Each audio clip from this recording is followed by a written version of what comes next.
It's been a while. I'm almost in a state of depression. Not being able to see it all. So, hope everybody's doing good. I think the most important thing about the first day of practice is that everybody can come off the field and self-assess where they are, what they did well, things they need to improve on. I think it's important that they walk on the field and make a decision that it's important that they get better and they have goals every day. Otherwise, they're going to stay the same. And I think if they have no goals, they'll certainly find somebody around here that'll accommodate them and teach them and help them get better. And that's certainly the goal of spring practice. I think everybody's got to decide the player that they want to be and go out there and work hard to do it. And most of the time, it's not the other team that's a problem. It's you defeat yourself from within. You know, something within makes you not finish the play, makes you quit on the play before you should, makes you back down from the challenge sometimes, makes you get frustrated when you make a mistake. These are all things that psychologically, to be a great competitor, you have to overcome so you can persevere and improve and play the next play and learn from your mistakes. So every great team that we've had around here has had a lot of chemistry. You know, a lot of guys that buy into the principles and buys the organization and the standard and the way we do things. We also had really good leadership to set a good example for what those things were all about, and didn't tolerate it when people, you know, didn't do it that way. So I think that is something that's a work in progress with every team. It's a new team. So the leadership, the togetherness, the positive energy, people being responsible for their own self-determination so they can go out there and do their job with some kind of consistency in performances. You know, why we're starting to practice and why we need all these practices in the spring and all the practices in the fall. So we just got to keep working and be patient with the players that we have so that we can get better. We did have a good off-season program. I was very pleased with that, and I think, you know, the energy and intensity that the players went out there with today was good for the first day. You know, I think some of you might have some questions about why spring practice is a little later. I think it's twofold. I think spring break was very early, so we had sort of a late finish in the season. We had some guys that needed some time to be able to heal up to be able to practice. So rather than having a split spring practice and starting early, then having spring break, we just decided to wait till after spring break, which gave us the opportunity on the other end not to have a day on Easter weekend, which I've never liked to do. We usually don't practice on Saturday of Easter weekend so players can go home and be with their family. And we're not asking people to come to the A-Day game on holiday. So those are kind of a combination of things. 4 players that I know you're probably interested in. You know, Jared Maiden had a hip injury from last season that required surgery.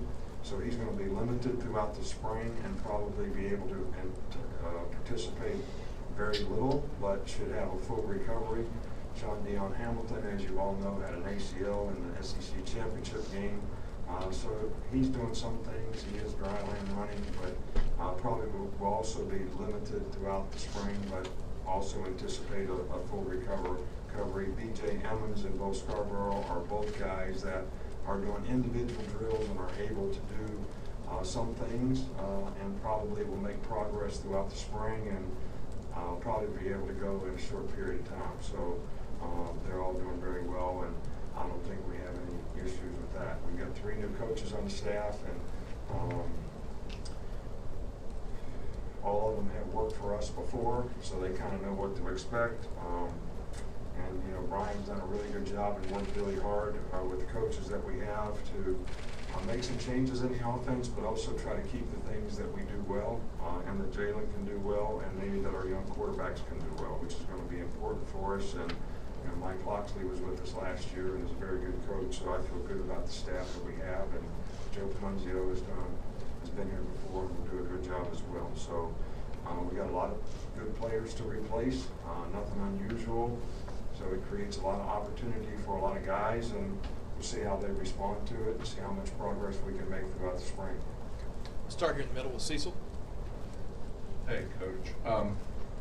Watching the secondary today, you do have experience coming back, but also a lot of young guys back there. And if I could ask about a couple of them, one is Deontay Thompson, and then the other, Trayvon Diggs, was working there today. And is that just the usual? We're going to look at different guys, different places in the spring. Yeah, that's an experiment that we wanted to go through and see he can learn a position. If we had issues later on from a depth standpoint, the guy would know enough to be able to go over and be an emergency player and play both ways if he was playing offense later on. So this was the time to sort of try to do that. That's number one. Deontay Thompson has made improvement every year, and hopefully he'll continue to make progress and be able to make a contribution. The way we worked out there today is Minka and Anthony were the corners, and Tony Brown's playing corner and star. So we have 2 freshman safeties, really 3 freshman safeties that are all mid-year guys, so they're all working in there as well. Ronnie is back. Hootie played a significant amount last year, especially after Eddie got hurt. So we do have some experience, but I think that it's going to take a while for us to sort of see which combinations of guys in regular nickel and dime work best for us. Far side with Reiner. Given how the national championship game transpired with the time of possession deficit, how much was returning kind of to that ball control mentality of emphasis, even in hiring Brian as the offensive coordinator? There was nothing. We didn't block them. We didn't execute very well. We didn't throw the ball accurately when we had open people, and a couple times we dropped it. So I think it was more a lack of execution than it was something schematically that we were doing. And that's on us as coaches. That's not to blame anybody, but us for not having the players more well prepared. And the defense also needs to get themselves off the field on 3rd down so that they don't have to play as many plays. So it's a combination of things, but I do think that we could have executed a lot better in that particular game. And I think most players would probably tell you that on both sides of the ball, not to take anything away from Clemson, but it is what it is. But as we always do, we're going to self-assess what we did through quality control, what we did well, what we need to improve on, visit people, try to get better at the things we need to do better. And but I don't, philosophically, I don't know where you came up with, we're going to go to ball control. That's not what we do. I mean, New England Patriots threw the ball over 60-some% of the time, which is more than we threw it. So where does that assumption come from? Or do you do what everybody else in the media does, just create some shit and throw it on the wall and see what sticks, which is what I see happening everywhere. And the people who scream the loudest, they kind of get the attention, and we pass some rule that everybody has to live with, or some law, and the consequences mess up a lot of other things. Do it all the time. We're doing it right now. The NCAA is doing it. We're going to change the way we can have summer camps. We can't have high school coaches working summer camps. I mean, it's the most ridiculous things that I've ever seen. But it is what it is, and whatever they do, they do. So we say we don't want third parties dealing with players. So we're not going to let the high school coach bring a guy to camp, but some third-party guy can bring him to camp now. It makes no sense at all. I mean, but all the people who have common sense, they won't say anything about it. But the people who scream the loudest will get the thing changed, and it'll mess everything up. It's the way it goes. The way it goes in the world of politics, just the way it goes. Same thing with you. We're going to be more conservative now in ball control offense. Where'd that come from? I never said that. Nobody in this building ever said that. So where'd you come up with that? Just, had a dream about it, or what? If we'd have caught some passes in the national championship game, we had guys open, we wouldn't have had to control the ball. We'd have scored more touchdowns.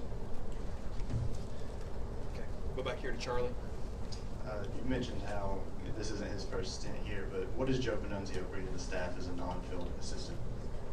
Well, Joe being in pro ball, I think he helped with special teams a lot in Philadelphia. So when we interviewed him, he had a very good knowledge. He did it before at Miami. He was very good at it.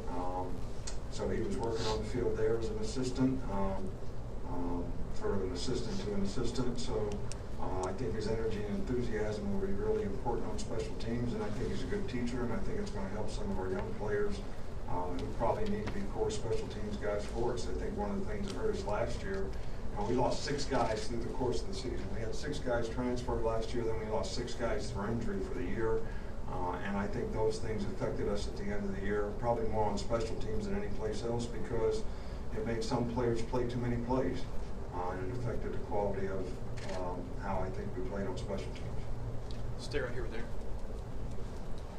Ideally, what are you looking for in right guard, and who are some players that are competing for that position? Lester Cotton played it today. You guys, we don't have a depth chart right now. Okay, we have a rep chart. All right, so it's an organizational chart for repetitions. I know you all don't get that concept, all right, but I say it every year. All right, but he played there.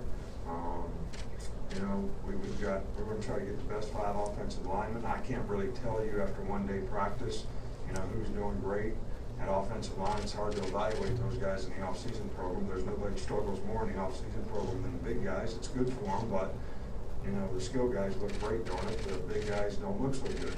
So, you know, it'd be interesting to see how those guys do now that we're practicing football and they're playing in a short area. But, you know, we're hopeful that we think we have enough center and guard types. We need some guys to be able to come through and play tackle for us. Come back over here to Michael in the middle. Just for the first time in a few years, you have a starting quarterback returning. How has that dynamic changed this spring? Is it better to have some experience back there, but some true freshmen? Well, you know, we have 1 year of experience, all of our quarterbacks combined. So that's more of a dynamic than having a starting quarterback back. I think that because we do have a starting quarterback coming back, it's easier for us to self-assess what we need to do for him, with him, to help him, to coach him, so that he can develop in areas that would be helpful to him becoming even more of a complete player, mostly in the passing game. So that's something that we're going to work hard on in the spring and also in the fall. So if he could do that and be sort of a dual threat guy, that I think it would be really, really difficult for defenses to defend him. So, and then the other 2 guys who are freshmen, you know, they're going to have to grow into being adequate backups by the fall. So this is the least amount of experience we've ever had at quarterback, regardless of having a starter back. But I like all the guys. I like their attitude, and I think they all 3 have a lot of potential to really be good players. Up front here with Mark.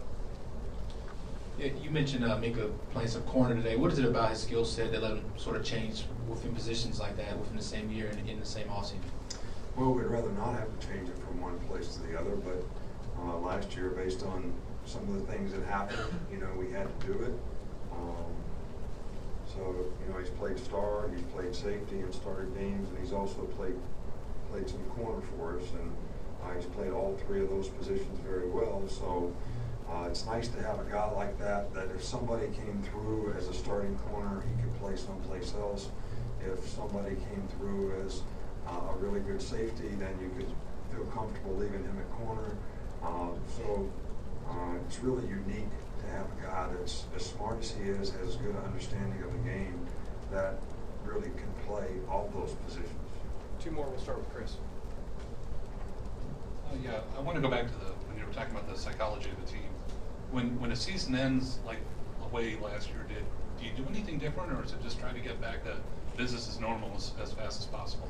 Well, it's like I said after last year's game. I mean, one game doesn't define who you are. You know, we won 14 games last year and played a really good team in the championship game, and probably didn't finish the game like we'd like. I don't think anybody's happy about that, but you know, I think that the challenge was, and the message to everybody in this building that works in football was, this is not a time to talk about we. This is a time to talk about what I can do better to help us be a better team. I don't care whether it's me. I don't care what your role is here. I don't care if you're in recruiting. I don't care if you're in operations. I don't care if you're a coach on the field or if you're a GA or an intern. All right, what can I do better to make our team better? that's the message to everybody here, and that's what we've tried to do in the off-season. That's what we're going to try to continue to do in the spring. Last one here with Ken. I know it's day one, but how, what's your concern level, or how do you assess this defensive line? Because, We haven't Jonathan had Allen's pads not on yet. there. We haven't hit anybody yet.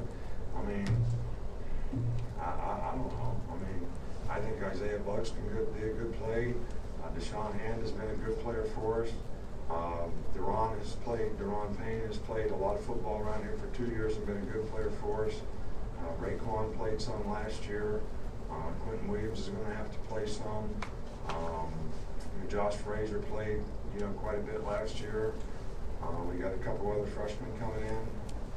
I mean, they all need to get better and they all need to improve, but we played with worse. And we don't, look, I don't compare anything to anything. I mean, we could have said when Dante Hightower and Rolando McClain were the two inside backers and they left, we're going to compare them to the next guys. Well, I mean, that's not fair to the next guys. And it's not fair to compare these guys to who we had last year or who we had the year before. They have to develop an identity of their own as a unit and individually, and we're going to work hard to help them do that. Thank you, Coach. Thank you.